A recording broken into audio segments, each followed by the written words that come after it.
Hello, everyone. It's Don Cravins Jr. with the National Urban League's Washington Bureau, and this is our Washington update for this week. Thanks so much for tuning in. I hope you had a great week. We've had a very busy week here in Washington, D.C. We had a lot going on, both with the Urban League movement, as well as just a lot of the things that are going on Capitol Hill this week.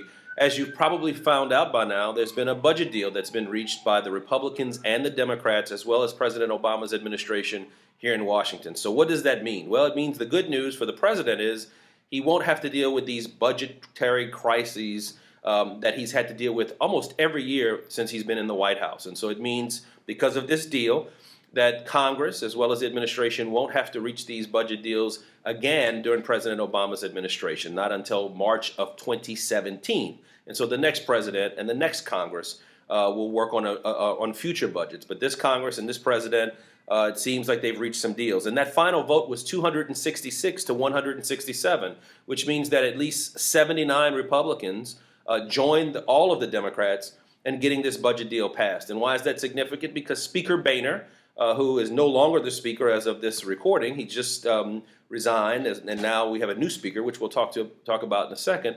But Speaker Boehner promised that he was going to finish some of this unfinished business before he was leaving. This was really a gift to the incoming speaker, Speaker Ryan, but he did fulfill his promises and given that gift to Speaker Ryan. And so let me tell you some of the things that are in this budget deal. First of all, not only is it a budget deal, but it also raises the debt ceiling, which means that the government will be able to borrow money if it needs to borrow money without having to go back to Congress for approval. It increases spending as well by $112 billion over those 2 years.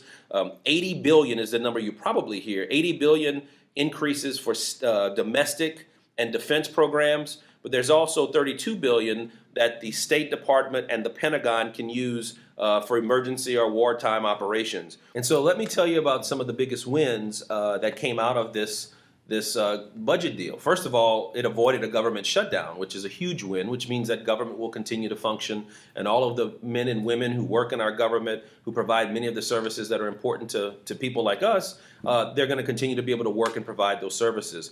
Another big win that deals with an issue that we here at the National Urban League Washington Bureau have been very involved in, deals with the Social Security Disability Insurance Program.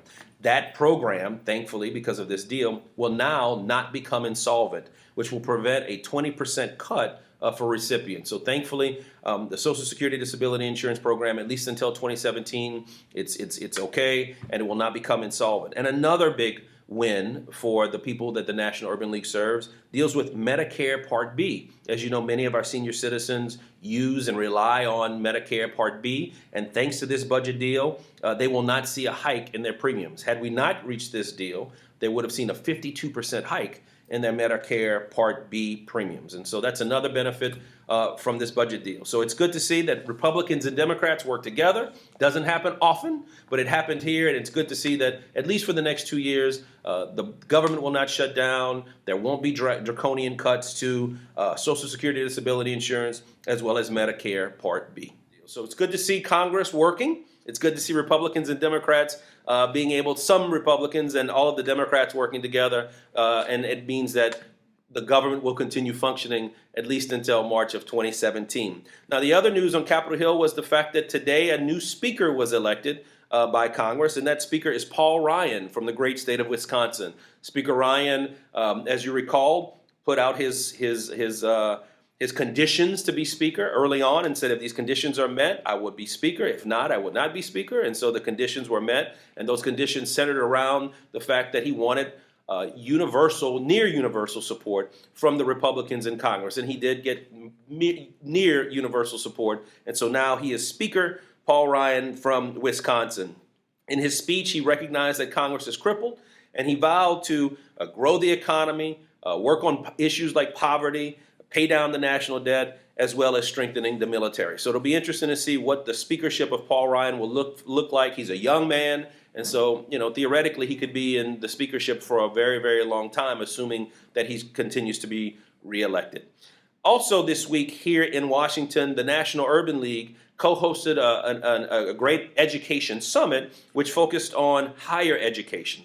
We co-hosted this event with USA Funds, and it was hosted at Gallup, the Gallup building. As you know, Gallup does a lot of studies and polls and research And so it was a phenomenal event. We had thought leaders in the higher education field from all over the country. We had elected officials from all over the country who participated.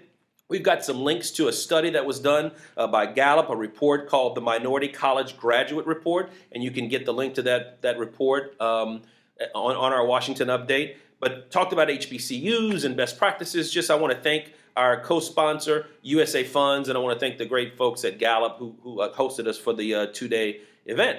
And so, again, read our Washington Update. A lot of great things in it. You're going to see our affiliate highlight, our spotlight this week is focused on our great friends and brothers and sisters in Baltimore. And I want to thank and congratulate the CEO in Baltimore, Mr. J. Howard Henderson, and congratulate him and the Greater Baltimore Urban League. They're working with the mayor there, Mayor Stephanie Rollins Blake. And this week they teamed up to host the Baltimore City Community Action Partnership Seton Hill Pop-Up Center.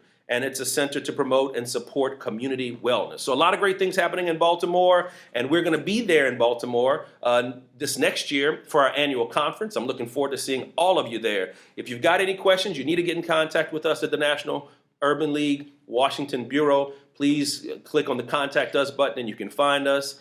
Give us a call. We work for you. All right, that's going to do it for this week's Washington Update. I'm Don Cravins Jr. Thanks for what you do in and for the movement. I'll see you next week.